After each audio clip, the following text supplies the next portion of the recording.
Sekarang faslun, pasal kaitannya dengan fil ilmil mahmudi wal madhmumi wa aqsamuha wa ahkamuha.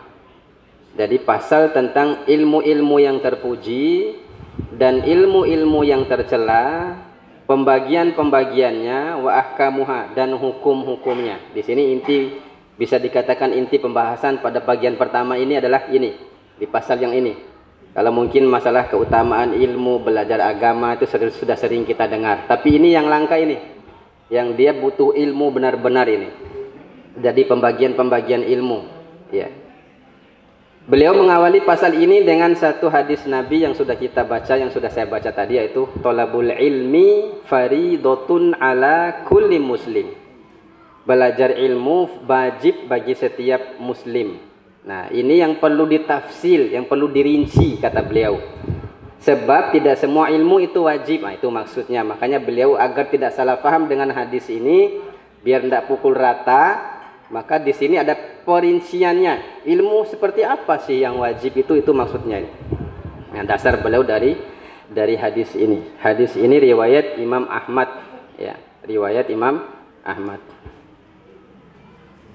Nah, kata beliau Al-Imam Ibnu Qudamah rahimahullahu taala tentang hadis ini dan berkaitan dengan ini adalah ikhtalafun nasu fi dzalika. Para ulama, orang-orang itu berselisih tentang ilmu yang wajib itu yang mana. Ini orang ulama itu berselisih, kata beliau. Nah, di sini beliau menyebutkan satu-satu. Kata beliau, ahli fikih mengatakan ilmu yang wajib itu ilmu halal haram. Nah, jadi saling klaim di sini, ada saling klaim, ya. Menurut ahli fikih, yang dimaksud dengan ilmu yang wajib dalam hadis tadi adalah ilmu halal haram, kata ahli fikih. Kemudian beda lagi dengan kata ahli tafsir. Kata ahli tafsir, ilmu yang wajib itu adalah mempelajari Al-Quran. Oleh ahli hadis beda lagi. Menurut ahli hadis, ilmu yang wajib itulah ilmu hadis, ya. Jadi saling klaim.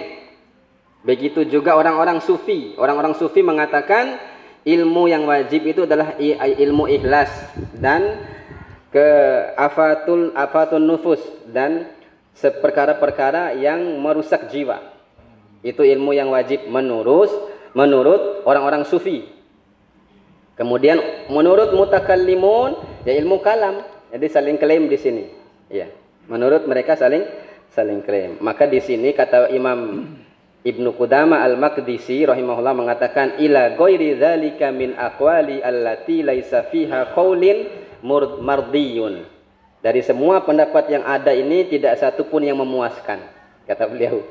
Jadi dari semua pendapat yang ada ini tidak satu pun yang memuaskan. Makanya beliau merinci di sini. Menjadi petunjuk bagi kita. Au di keulu tanah orang, termasuk untuk anak-anak di sinilah. Jadi untuk guru-guru TK, guru-guru SD ini manfaat sekali ini pembagian beliau ini. Ya. Maka beliau mengatakan was-shahih, yang benar adalah annahu, ya, yang benar itu adalah ilmu yang wajib dipelajari itu ada 3 jenis, kata beliau. Muamalatul abdu li rabbih. Ini pokok ilmu maksud beliau. Pokok ilmu adalah mu'alatu abdu li rabbih. Pokok ilmu itu adalah ilmu muamalah antara hamba dengan Allah. Ilmu muamalah antara hamba dengan Allah. Ini pokoknya. Pokok daripada ilmu. Ya, pokok daripada ilmu itu. Wal muamalatul lati kullifaha ala salasati aqsam. Ilmu muamalah ini antara hubungan Allah dengan hamba tadi dibagi menjadi 3, kata beliau. Dibagi menjadi 3. Yang pertama i'tiqadun, ilmu tentang keyakinan. Yang kedua fi'lun, ilmu tentang perbuatan-perbuatan. Yang ketiga tarkun, ilmu tentang larangan-larangan, yaitu meninggalkan perkara-perkara yang dilarang. Ini bagian 3 tadi. Jadi pokok dari ilmu itu adalah ilmu muamalah antara hamba dengan Allah. Sedangkan ilmu muamalah antara dengan hamba dengan Allah ini terbagi menjadi 3, ya. Terbagi menjadi 3. Nah, beliau mencontohkan di sini.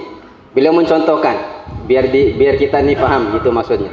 Dari pembagian tadi beliau mencontohkan langsung. Fa idza balaghas sabi, maka apabila seorang anak itu sudah mulai bisa bicara, ya sudah mulai bisa faham perkara ini baik ini buruk, masih sudah bisa diajak bicara, dia sudah faham dengan apa yang kita katakan. Kalau anak-anak sudah mulai seperti itu, fa awwalu wajibu alaihi ta'allumi kalimatai syahadah. Yang pertama diajarkan kepada mereka, yang wajib bagi mereka itu adalah mengajarkan dua kalimat syahadah. Wa fahmu maknaha, memahami makna-makna kalimat syahadah. Wa illam yahsilu dzalika bin nadrid dalil, sekalipun dia tidak faham dalil. Maknanya apa? Di tei ulu dan betoi, bukan yang lain. Yang diajarkan dulu itu adalah dua kalimat syahadat. Sekalipun jangan ajarkan dalil, kan memang tipori dalil dan betoi. Ya usilon kau dalil. Ya. Nah, maka mungkin selama ini yang menjadi introspeksi diri kita keliru, ternyata ndak iki tei ulu dan betoi hafal Quran, ternyata lompat ini. Anak-anak kita yang hafal Quran itu belum tentu dia bisa ucapin kalimat syahadat, Pak, ternyata. Maka yang pertama itu tei wau, kau lancar wau, asyhadu alla ilaha illallah wa asyhadu anna muhammadar rasulullah. Itu yang pertama itu. Ya. Diajarkan itu ternyata. Jadi, makanya metode mungkin yang selama ini ya, terutama guru-guru TK atau enggak juga merubah seluruhnya ini metode ini, tapi ambillah metode ini. Jadi Bunes dawau kipi pakir ekoni, sambil mengajari anak-anak mengaji itu ajarkan ini, karena ini yang pokok. Dan kita berdosa karena tidak mengajari ini kepada anak-anak kita. Coba hanudekan dari ya, bukan anak-anak kita lah, orang-orang di luar sana. Kau dekan nikah deh. Jangankan yang nikah, orang tua yang menikahkan saja syahadat tidak bisa. Iya, karena salah dalam belajar tadi. Titik ulu sampai tua tilu apa syahadat. Ya, maka yang pertama banyak kita temukan di masyarakat kita banyak. Ya, itulah karena apa? Salah satu sebabnya salah metode. Maka ndaigen deh. Saya juga pas baca ini, ya Allah, saya juga akhirnya saya simpan buku, saya kumpulkan anak-anak, saya ajarkan saya suruh baca syahadat. Iya. Malu mempelajari ilmu, nah saya juga baru tahu ini. Kalau ndak baca ini ndak paham saya. Pas selesai saya baca ini, waduh, saya kepanggil semua anak-anak saya yang kecil-kecil tuh. Saya ajarin syahadat. Ya, ucapkannya dulu. Mengucapkan saja susah. Makanya jangan dulu ajarkan yang lain anak-anak itu. Lancarkan dulu syahadat. Kalau sudah syahadat dengan Arabnya lancar, ajarkan artinya. Jangan ajarkan dalilnya dulu, karena memang tidak butuh mereka dalil itu. Tidak butuh dalil. Nah, kata beliau ini, ilmu yang pertama, yang pokok adalah syahadat. Ya. Kemudian kata beliau, li'anna Nabiya sallallahu alaihi wasallam iktafa min ajlafil arabi bitasdiki min ghairi ta'limi dalil. Karena Nabi ketika menerima orang-orang yang ingin masuk Islam hanya menyuruh mengucapkan saja. Berarti pori pehe dalil Nabi, dalilnya ini. Jadi Nabi kalau ada orang datang masuk Islam ucapkan syahadat, mudah. Ya, ya. Makanya tilo tapam dai do menelu Islam, ya, ucapkan saja kalimat syahadat. Dawat aku mati lampa ulu do tidak diucapkan banggahin dai. Oh, kamu jangan dulu ini dah. Itu menghalangi hidayah itu. Ya. Makanya di sini beliau mengatakan seperti itu.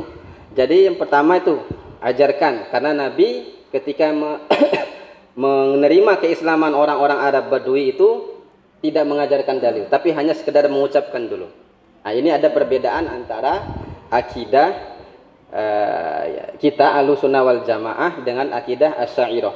Akidah Asy'ariyah tidak sah pengucapan syahadat itu, ya, akidah Asy'ari, ya, tidak sah pengucapan ini, ya, syahadat itu kecuali harus melalui nador, harus loka'au, harus paham, harus tahu dalilnya. Itu ilmu kalam. Mutakalimin tuh begitu, mencoki. Dan tiwaram Islam sarado gini sedunia gini. Kalau kita pegang ilmu kalam ini, tidak ada yang Islam semua orang ini. Makanya paham Ahlussunnah itu begini.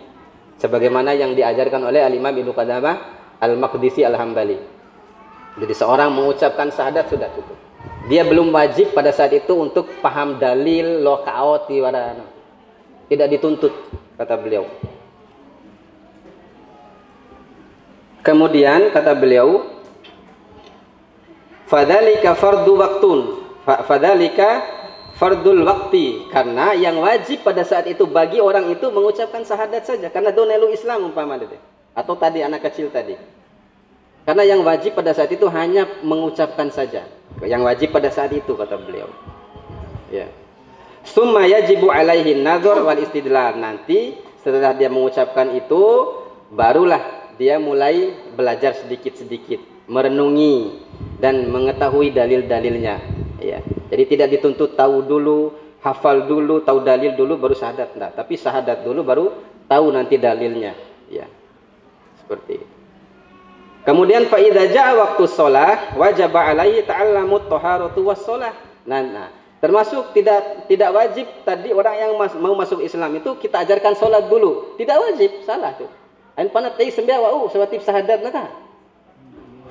Karena belum wajib bagi dia. Nanti sudah syahadat, ya, baru ketika mau masuk waktu salat ajarkan kepada dia thaharah dan syahadat. Artinya apa? Thaharah dan salat. Menggodi syahadat nampu teh salat, jangan tuntut yang lain-lain dulu nih pada orang-orang. Nah, ini langkah-langkah mempelajari tadi itu, ilmu-ilmu yang wajib tadi itu. Fa idza asa ila Ramadan wajaba alaihi ta'allumis shaum, dan apabila seumur dia sampai kepada bulan Ramadan, pada saat itu baru dia wajib belajar. Jadi ketika mau masuk bulan Ramadan wajib dia belajar. Ya, dan ternyata puasa juga harus belajar kita nih. Ya. Tidak hanya puasa ikut-ikutan, ya. Kita tahu hukum-hukum puasa itu seperti apa, wajib kita ketahui. Kemudian fa in kana lahu mal wa hala alaihi al-hauli wajib alaihi ta'allumiz zakah. Kalau dia punya harta, ternyata haulnya sudah sampai, ya. Batas nisabnya sudah sampai 1 tahun, maka dia wajib belajar mengeluarkan zakat. Wa in jaa waqtul haji wa huwa mustati'un wajibun alaihi al manasik. Kalau sudah masuk waktu haji dia mampu secara harta dan fisik, maka wajib dia belajar manasik. Ini tingkatan-tingkatan belajar itu begitu. Ya, tingkatan-tingkatan belajar itu begitu. Yang mungkin yang luput di sini yang saya titik beratkan adalah kita luput mengajarkan anak-anak kita dari mengucapkan kalimat syahadat. Ini yang luput dari kita ini. Ya kan? Luput semua dari kita ini. Ya, kita hanya sibukkan ngaji saja. Bukan tidak baik, bagus, sangat bagus, karena memang harus bisa ngaji, harus hafal Quran.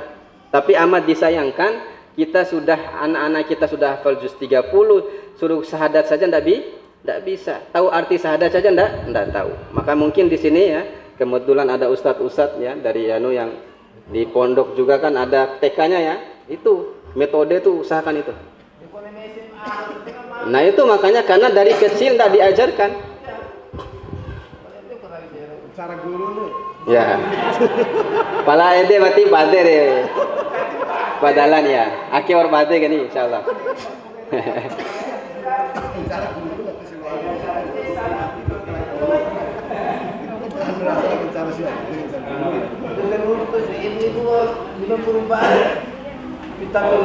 makanya kita mulai rubah sekarang, ya.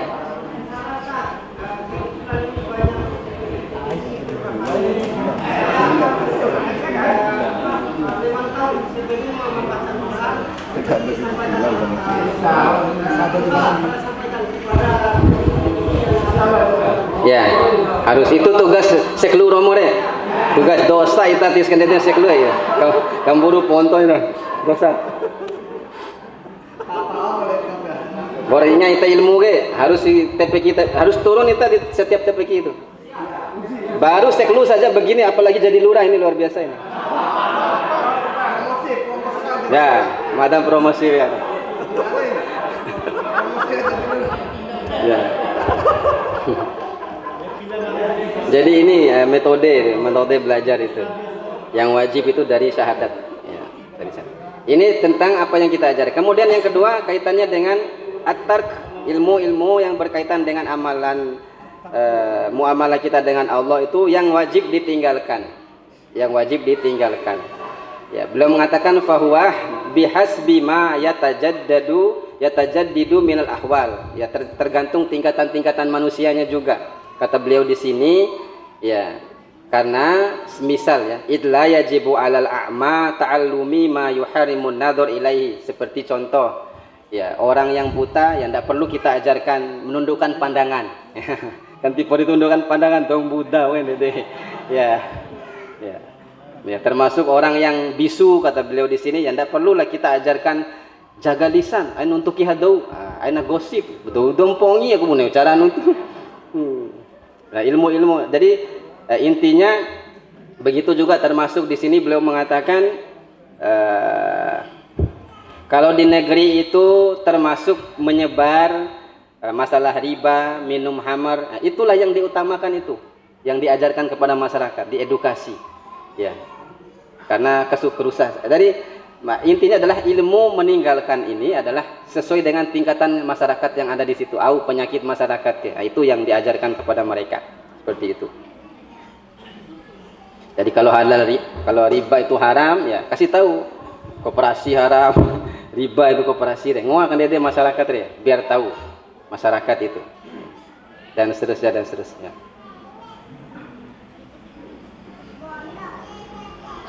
Kemudian selanjutnya kita lompat aja yang i'tiqadat itu, yang keyakinan kita lompat saja, karena dia mirip-mirip seperti yang di atas ya.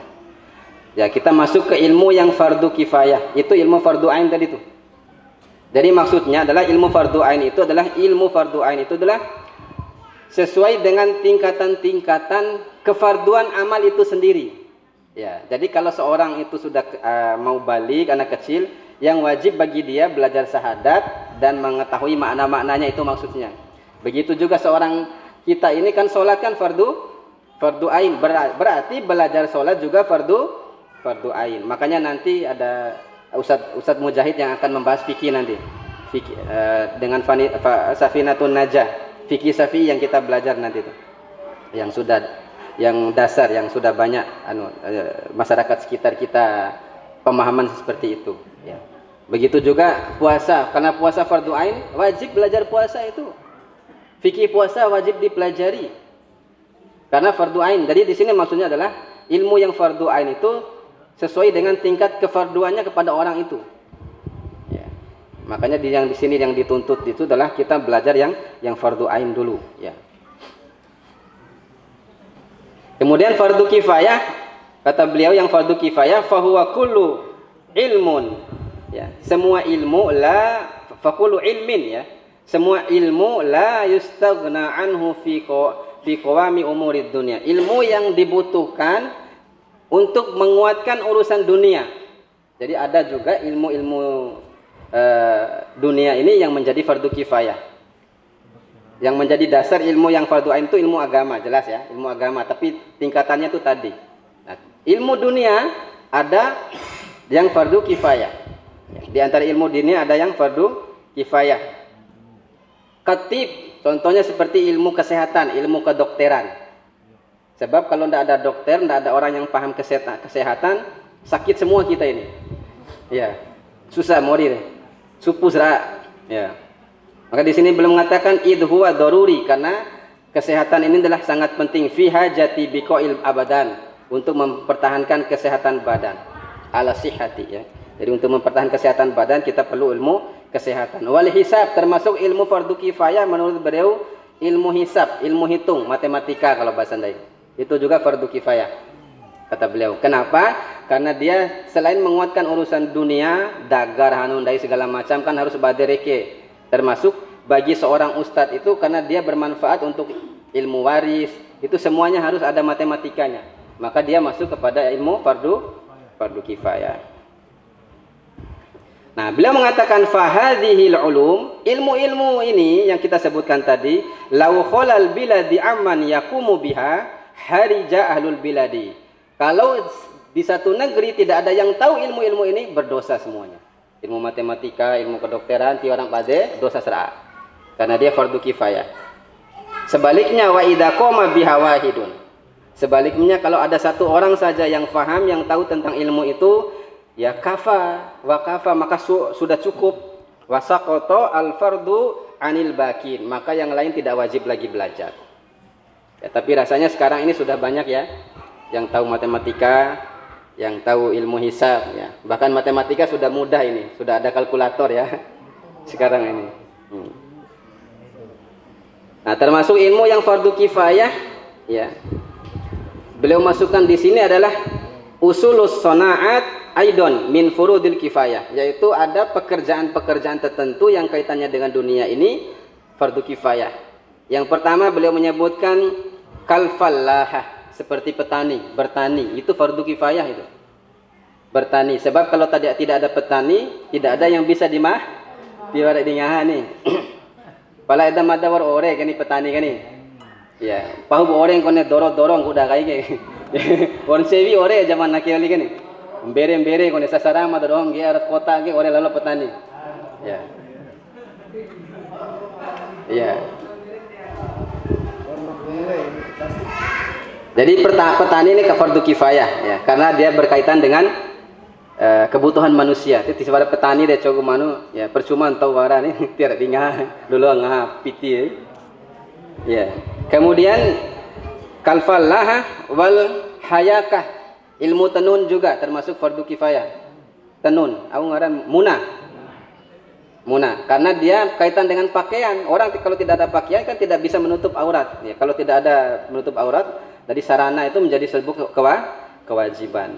Jadi ilmu menenun, dan ini juga sudah terwakili kayaknya. Di Polri tanah hanu wali janda, kan Muna wali jani, orang perusahaan besar malah.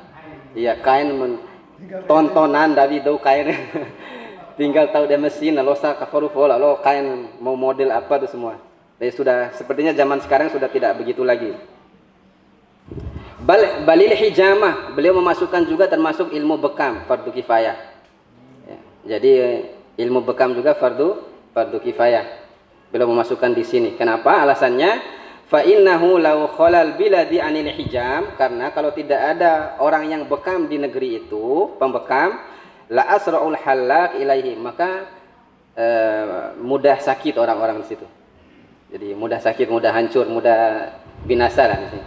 Ya karena mungkin pada saat itu ya istilah kedokteran itu ya kaitannya dengan bekam. Berarti para dokter Ivan, dokter anu dahon ini, dokter Sucipto.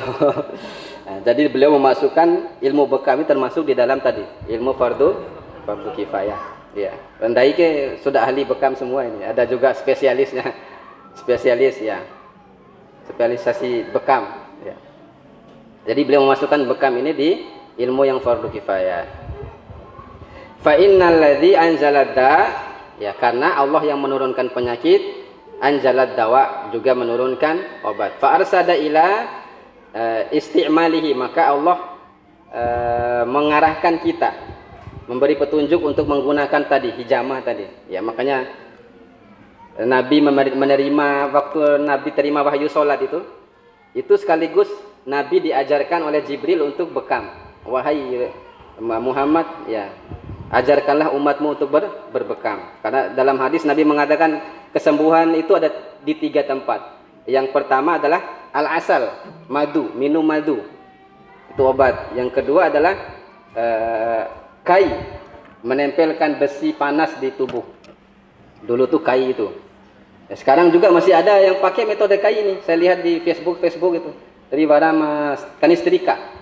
Jadi taruh kamaat setrika, tapi badannya itu di alas pakai kain basah, baru disetrika. Itu metode lama itu. Kemudian Nabi yang ketiga bekam. Ya, tapi Nabi mengatakan saya tidak suka kai, maka kai ini dibenci, makruh hukumnya. Tapi yang kai ini saya tidak suka kata Nabi, karena bisa mencelakakan juga. Makruh menggunakan tadi setrika kepanahan ya. Jadi yang Nabi suka itu 2, minum madu dan bekam. Ini yang disukai oleh Rasulullah SAW.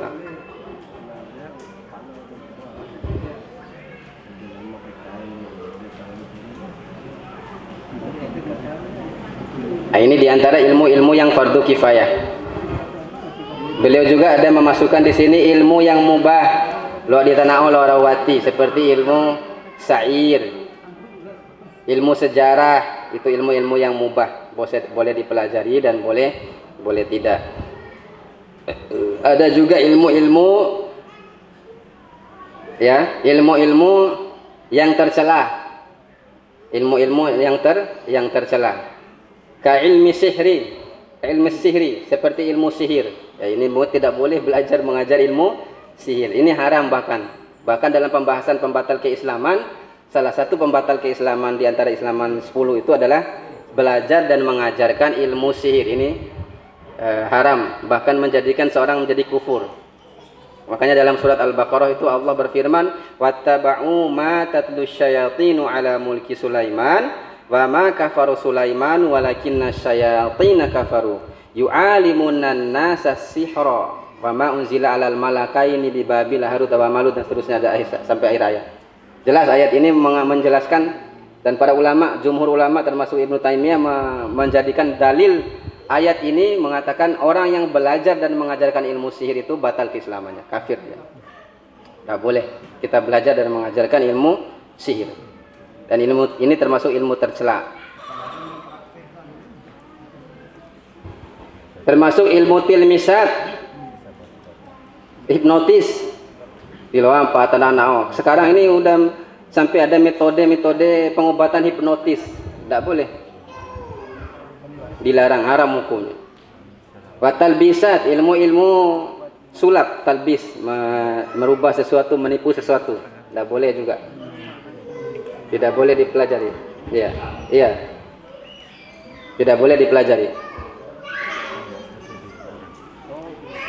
Fa amma ulumus syariah, ini ilmu syariah. Ini kata kunci beliau di sini sebelum kita melangkah ke selanjutnya, karena saya ingatkan kembali ya Bapak Ibu sekalian, ihwafillah, ummahat sekalian, kitab ini lebih mengarahkan kita kepada pensucian jiwa, tazkiyatun nafas. Makanya nanti di belakang nanti setelah bab ini, bab sholat, bab toharo, bab puasa itu tidak seperti kitab fikih lainnya yang bahas rukun, syarat, tidak, tapi lebih mengarahkan kepada makna-makna. Ruku itu apa maknanya, hikmahnya di balik ruku itu apa? Di tanah ada buku lagi kan? Jadi yang diarahkan itu jiwa kita. Jadi biar tidak hanya sekedar gerakan kosong, makanya diajarkan oleh yang namanya menyaingi Ihya Ulumuddin kan memang begitu. Isi Ihya Ulumuddin kan tazkiyatun nafas. Makanya dibuat buku ini, tapi buku ini menurut para penulis rahimahullah taala lebih meluruskan kekurangan tadi yang ada di Al-Ihya tadi. Seperti itu. Nah, di sini titik beratnya adalah kata beliau, biar kita tidak salah paham nanti ke depannya, karena di sini ada seperti kita temukan kontradiksi antara penjelasan pertama dan kedua. Maka Anda jelaskan dulu di sini. Maksudnya adalah beliau mengatakan di sini semua ilmu syariat yang berkaitan syariat itu kulluha mahmudah, semuanya terpuji. Sekecil apapun ilmu itu, semuanya terpuji. Ini kunci, kata kunci ya. Nah, kemudian beliau membagi ya ilmu-ilmu syariat ini, ilmu-ilmu syariat ini yang kecil maupun yang besar, beliau mengurutkannya. Beliau mengurutkannya biar kita paham. Ada yang sifatnya usul, pokok, ada yang sifatnya furu, cabang, ada yang sifatnya muqaddimat sebagai pengantar saja. Jadi tidak menghabiskan waktu di situ. Wal mutammimat, dan ilmu-ilmu pelengkap. Nah, ini pembuah ilmu syariat ya. Saya ulangi ya. Ilmu syariat itu semua ilmu syariat kata beliau mahmudah, terpuji. Jadi semua ilmu syariat terpuji, dan ilmu syariat ini terbagi menjadi 4 kata beliau. Yang pertama ilmu usul, ilmu yang pokok. Yang kedua ilmu furu, ilmu yang bersifat cabang-cabangnya. Yang ketiga adalah apa tadi? Muqaddimat, ilmu pengantar. Ya. Yang keempat mutammimat, ilmu penyempurna. Yang keempat ini. Ya. Bagi seorang dai harus dikumpulkan semua ini. Kalau awam cukuplah usul saja atau usul dan furu. Tapi bagi seorang dai aktivis usahakan ke boros raage. Yang usul, yang furu, yang muqaddimat sama mutammimat, kumpulkan semua. Nanti saya disebutkan oleh beliau di sini ilmu-ilmu itu. Nah, ilmu-ilmu yang beliau sebutkan tadi, yang 4 bagian tadi, pertama kita sebut yang usul dulu, ilmu usul. Ya, ilmu usul ini adalah kitabullah, Al-Quran, sunnah Rasulullah. Ilmu yang usul itu kitabullah, sunnah Rasulullah, ijma'ul ummah, kesepakatan umat. Ya. Kesepakatan umat, ijma. Ya, maka dalam Islam itu ada tiga, ini sumber hukum, tolong buaya sumber hukum. Yang pertama Quran, yang kedua sunnah atau hadis, yang ketiga ijma. Konen dawara di Quran dan sunnah, kalau sudah ijma itu sudah menjadi hukum, bisa jadi pegangan. Dalam Islam itu begitu. Ini sumber yang disepakati, Al-Quran, sunnah, ijma. Sebetulnya masih ada setelah ini, apa mabaki warawali, ya, apa? Kias. Apa lagi? Ya, asar. Kalau asar itu nanti saya jelaskan nanti. Sama dengan hadis dia. Di sini hanya belum membedakan di sini. Di bawah itu apa lagi? Kias. Sudah asar kalau ulama. Syar'u man qablana. Ya. Saddu dzari'ah. Nah, itu sumber hukum juga. Satu lagi dalam mazhab Syafi'i itu istihsan itu juga, tapi di sini diperselisihkan. Yang disepakati itu tiga tadi, yang bawah tadi diperselisihkan sumber hukum itu. Ya. Jadi yang pokok di sini, yang pokok beliau masukkan di sini Quran, Sunnah, ijma dan asar sahabat. Ya.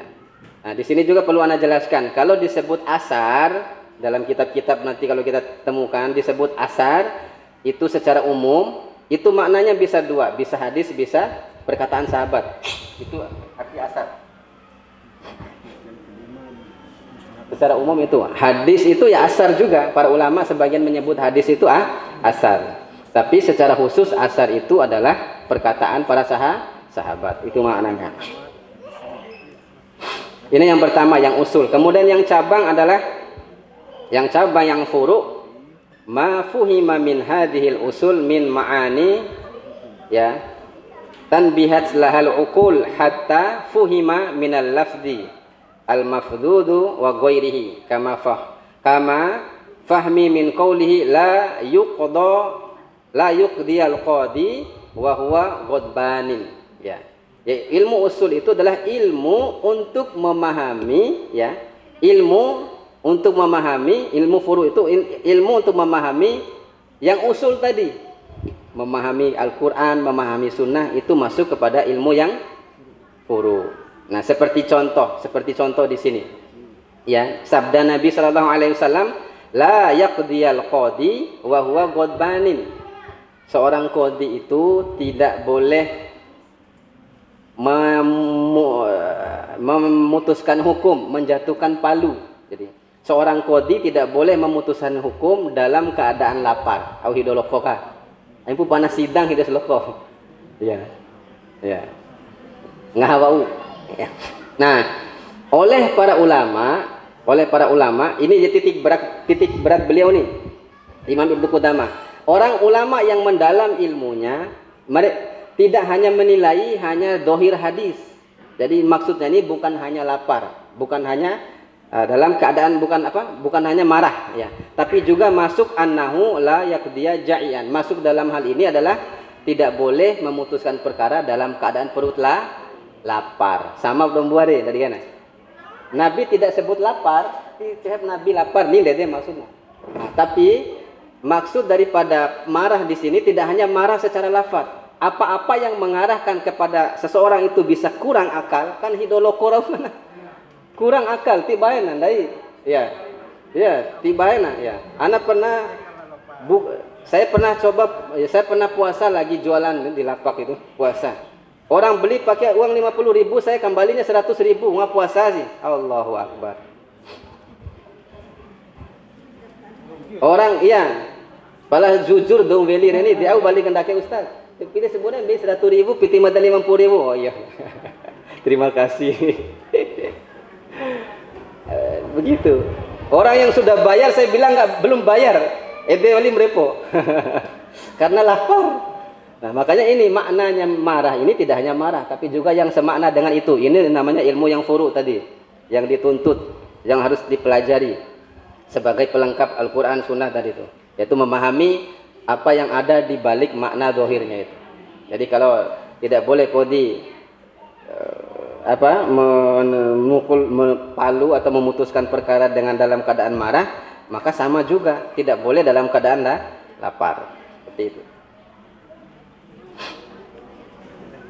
Ini ilmu yang kaitan furu'. Kemudian ilmu yang kaitan dengan muqaddimat, yaitu ilmu-ilmu yang berkaitan dengan alat, kata beliau. Di sini ka ilmil nahwi wal lughah, ilmu nahwu dan ilmu bahasa.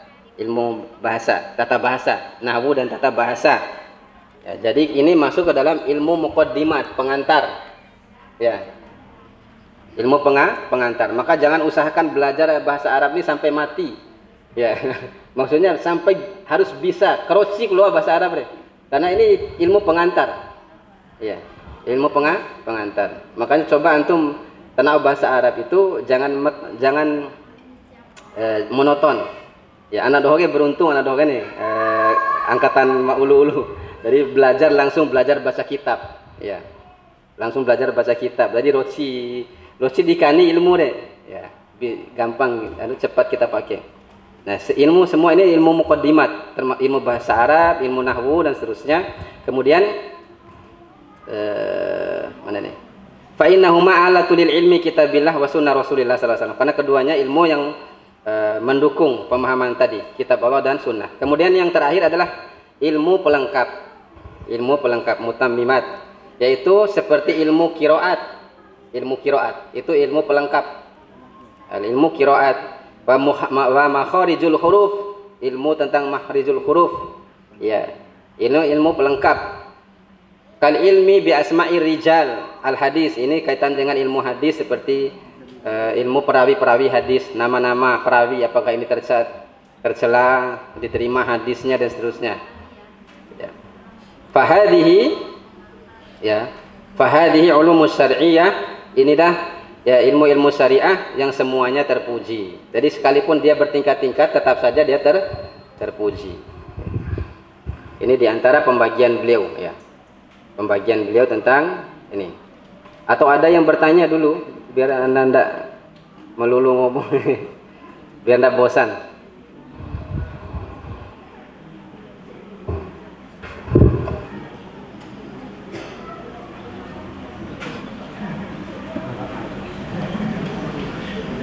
Setelah ini kita masuk ke inti pembahasan. Ya.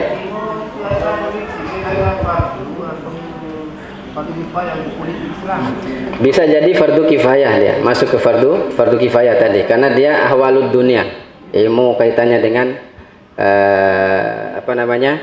dunia ini. Ya, ilmu juga mendukung. Maka sebenarnya kalau tidak ada yang paham tentang politik Islam, ya semua berdosa kita ini. Ya, semua berdosa. Bahkan jangankan politik Islam, sekarang ini politik di luar Islam pun kita belajar. Pada keringu do kafinya. Iya, dibawa lari kita nih. Ya, karena tidak tahu, tidak paham tentang keadaan ilmu mereka.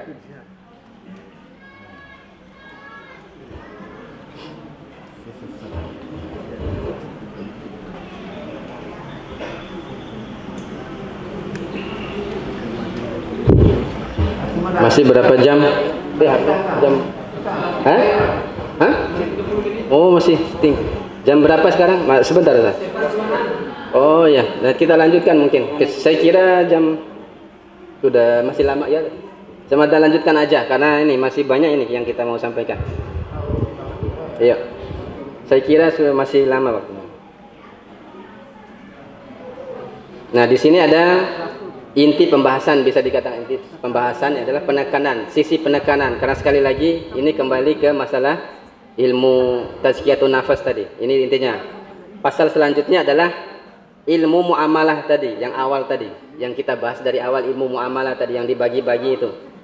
Nah, kata beliau di sini, ilmu muamalah itu, yang dimaksud ilmu muamalah itu dari seluruh ilmu yang kita pelajari adalah ilmu ahwalul qalbiyah, ilmu keadaan hati. Nah, bali ta'kiyah walire. Karena dia kaitannya dengan tazkiyatun nafas. Seperti takut, ilmu tentang rasa takut, ilmu tentang rasa harap, tentang rasa ridho, siddiq, jujur, ikhlas, ya, dan yang selain itu, ya, dan selain itu, wasidiki, ya, kejujuran, ya. Fahadal ilmu Fahadal ilmu bihi irtifa'ul ulama. Nah, ilmu seperti inilah yang mengangkat nama para ulama. Ya, yang mengangkat para ulama dan yang membuat mereka terkenal. Seperti Imam Ats-Tsauri, Abu Hanifah, Imam Malik, Imam Syafi'i.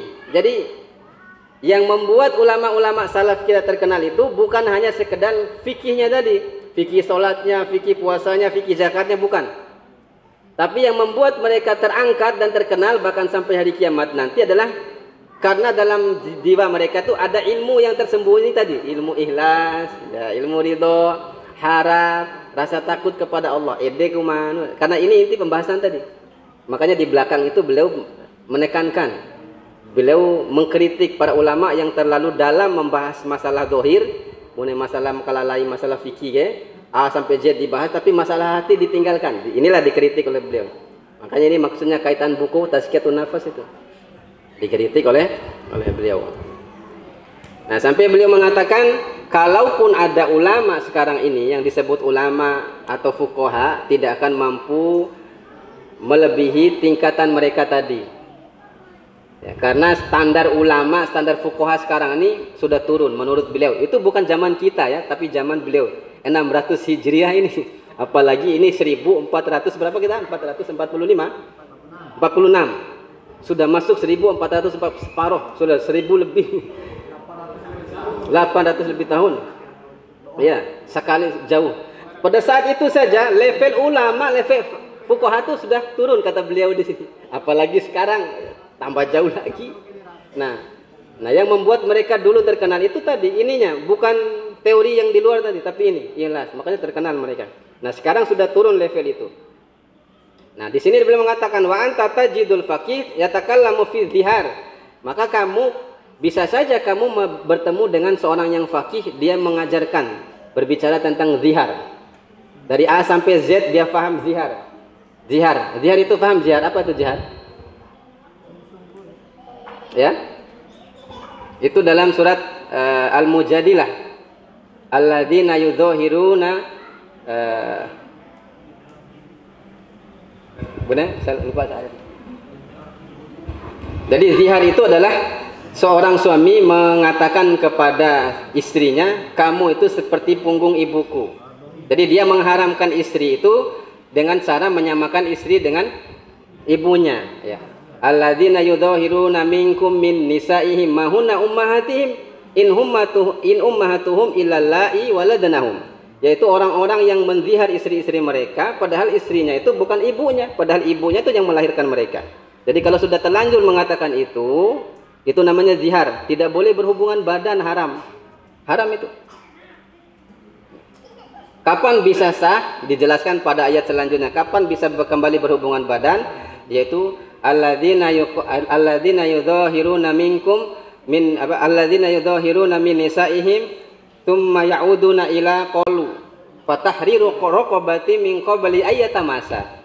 Maka bisa menjadi halal suami istri tadi berhubungan badan dengan syarat harus membebaskan budak. Apabila tidak ada budak, maka berpuasa 2 bulan berturut-turut. Famalam yajid fasiyamu syahraini mutatabi'ain. Bila tidak ada budak maka wajib dia berpuasa 2 bulan. Famalam yastati fa it'amu sittina miskina. Kalau tidak mampu puasa 2 bulan berturut-turut, kasih makan 60 orang miskin. Itu baru sah berhubungan badan tadi. Karena sudah menyamakan istri itu dengan ibu. Pada saat itu mengharamkan. Ini namanya zihar. Nah, orang-orang dulu para ulama, ya kalau kita belajar fikih ya dari A sampai Z Romo bahas nih. Nah, ini yang beliau kritik maksudnya nih. Jadi luput membahas masalah hati, hanya membahas zahirnya saja. Ulama-ulama yang sekarang ini itu maksudnya. Jadi hatinya tuh tidak dilihat kembali hatinya itu apa. Kemudian kamu juga melihat mereka sibuk dengan masalah li'an. Li'an sama ini, fikih suami istri ini. Li'an itu adalah saling melaknat. Laki-laki suami dan istri. Ya. Saling melaknat. Jadi di sini adalah kalau umpama suami menuduh istri berzina, kan dalam Islam ini tidak boleh kita sembarangan nuduh orang zina. La'idil zina lal idil tidak boleh. Ya, maka dulu ada seorang sahabat datang kepada Nabi mengadukan. Dia mengatakan istrinya sudah berzina. Ya Rasulullah, istri saya berzina. Nabi mengatakan, ya wajib bagi kamu mendatangkan 4 saksi. Kalau tidak bisa 4 saksi, kamu dicambuk, kata Nabi. Dia yang dihukum. Makanya tilompat tuduh dari zina, dia zina laki ndak. Selingkuh dia selingkuh laki, jangan. Hati-hati.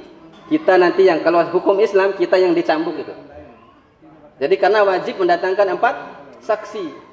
Nabi mengatakan datangkan 4 saksi. Kalau tidak kamu dicambuk, kata Nabi. Akhirnya sahabat ini mengatakan, ya Rasulullah, bagaimana mungkin ketika saya menyaksikan istri saya dengan orang lain di atas perut laki-laki lain, saya panggil dulu 4 orang, kata dia. Mungkinkah saya harus begitu untuk menyaksikan? Akhirnya dia berdoa, mudah-mudahan atas kasusku ini turun ayat, kata dia. Pada saat itu langsung turun ayat surat An-Nur itu tentang li'an. Ya, akhirnya diarahkan, Allah mengarahkan dari langit, diarahkan oleh Allah. Kalau benar tuduhan itu, maka harus ditemukan suami istri ini. Suami yang menuduh itu harus dahulu. Umpama suami yang menuduh istri, maka dia harus mengatakan, demi Allah saya bersaksi bahwasanya istri saya berzina, sampai 4 kali. Istri saya berzina, istri saya berzina, istri saya berzina. Kemudian pada saat yang kelima, ya, si penuduh mengatakan, kalau saya berbohong atas tuduhan ini, maka saya akan dilaknat oleh Allah. Jadi itu namanya li'an, laknat. Setelah itu dibalas oleh istri lagi balas melaknat, dili'an lagi suaminya. Istri bersumpah, demi Allah suami saya berdusta, demi Allah suami saya berdusta 4 kali. Kemudian yang kelima, demi Allah kalau saya yang berdusta, maka saya yang akan dilaknat. Nah, konsekuensi hukum li'an ini harus dipisah. Suami istri itu sudah harus dipisah, tidak boleh kembali selama-lamanya. Bukan seperti cerai talak 3 ini. Kalau talak 3 kan harus harus nikah dulu sama orang lain, balik lagi. Kalau ini enggak, selama-lamanya. Kalau nikah langsung kelayoli tilom balik karena sudah saling melaknat. Itu hukum selanjutnya, hukum lahirnya. Beda dengan yang zihar tadi. Kalau zihar hanya sekedar bebaskan budak atau puasa 2 bulan berturut-turut atau tidak mampu 60 orang miskin, sudah boleh kembali lagi berhubungan badan kalau suami istri. Nah, ini titik beratnya di sini, kata beliau nih. Jadi kembali lagi, dulu kalian bisa menemukan ulama bahas jihad, bahas li'an, bahas as-sabiq, yaitu perlombaan, hukum-hukum perlombaan, ya. Warromiyu, dan membahas tentang memanah, ya, membahas tentang memanah. Kenapa beliau singgung di sini? Karena sekali lagi tadi, dulu tuh ilmu memanah itu ada madrasah, sampai ada madhab fikih memanah, ya. Madhab fikih mana sama dengan madhab Syafi'i, Hambali, ini manah juga ada madhab fikihnya dulu. Ya, beliau menganggap ini semua ta'amuk, terlalu berlebihan, terlalu mendalam, gitu maksud beliau nih. Ya, sampai memanah itu ukuran anak panahnya, ukuran bulunya dibahas. Kalau ada lubang di anak panah begini pasti belok ke sini, itu dibahas semua oleh para ulama dulu. Ya, cara berdirinya, ke samping, ke depan, ya, bagaimana cara tarik busur semua. Kalau ada kurang satu helai saja vanesnya itu dibahas oleh para ulama pada saat itu. Nah, maka inilah yang beliau anggap sibuk, terlalu sibuk ini masalah begini. Ya, menurut beliau cukup kita belajar adab-adab memanah, ya, bagaimana cara memanah, itu saja, jangan terlalu ta'amuk, kata beliau di sini. Ya, ini yang beliau anggap seperti itu, yang beliau kritik di sini. Nah, kalian melihat ulama bicara tentang zihar, li'an, hukum perlombaan, ya, bagaimana fikih memanah, wa yafra'ul tafri'at allati tamdi ad-duhuri fiha, dan menghabiskan waktu bertahun-tahun untuk membahas itu, kata beliau. Wala yahtaju ilal mas'alatin minha, padahal itu tidak terlalu dibutuhkan. Maksudnya sampai orang pembahasannya itu tipori disodi wali, orang bahas raan, itu maksudnya. Saking mendalamnya pembahasan ulama itu dalam masalah ini, secara lalu dibahas. Jadi tidak disodi, yakini orang bahas raan, itu. Terlalu mendalam. Wala yatakallamu fil ihlas, tapi mereka meninggalkan ilmu-ilmu ihlas. Nah, itu sih kritikan deh. Jadi ilmu ihlas. Meninggalkan ilmu ihlas, ilmu tentang menjauhi riya. Ya, wa hadza alaihi fardu kifayah, padahal ilmu ihlas, ilmu menjauhi diri dari riya ini adalah ilmu fardu ain. Ilmu itu yang fardu ain, sedangkan ilmu tadi fardu kifayah, kata beliau. ilmu dihar, ilmu tentang li'an, ilmu tentang memanah, ilmu itu fardu kifayah kata beliau. Ya, tidak perlu terlalu mendalam. Ini yang beliau ya. Maka ini seperti menghancurkan diri sendiri. Dan beliau mengatakan ilmu-ilmu, kebanyakan orang yang belajar ilmu zahir tadi biasanya mereka akan rajin berdebat. Ketika berdebat itulah muncul kesombongan itu, karena bisa pintar debat. Nah, itu yang beliau hati-hatikan. Ya, makanya seorang alim, seorang ulama itu yang harus dia pelajari betul-betul adalah tidak hanya yang zahirnya tadi, tapi yang batinnya. Bagaimana tentang ikhlas, riya dan seterusnya. Itu yang menjadi titik tekan beliau di sini. Mungkin ini saja ya. Sudah jam berapa itu? Ya sudah. Nanti biar tidak terlalu buru-buru kita sholat. Karena kan sampai duhur saja kan. Ya sampai duhur saja kita. Oh iya. Masih kalau ada sesi pertanyaan kita pertanyaan. Ini kita nanti pembahasan selanjutnya adalah bayanu ma buddila min alfadil ulum, yaitu perubahan makna ilmu. Jadi banyak sudah di zaman beliau itu ilmu itu sudah berubah makna sama dengan sekarang kita ini. Nanti kita akan bahas pada insyaallah pada pertemuan yang selanjutnya. Demikian saya cukupkan sekian. Ada salah-salah kata saya mohon maaf. Aku qouli hadza astaghfirullah li wa lakum. Saya serahkan kembali kepada Raisul Majlis.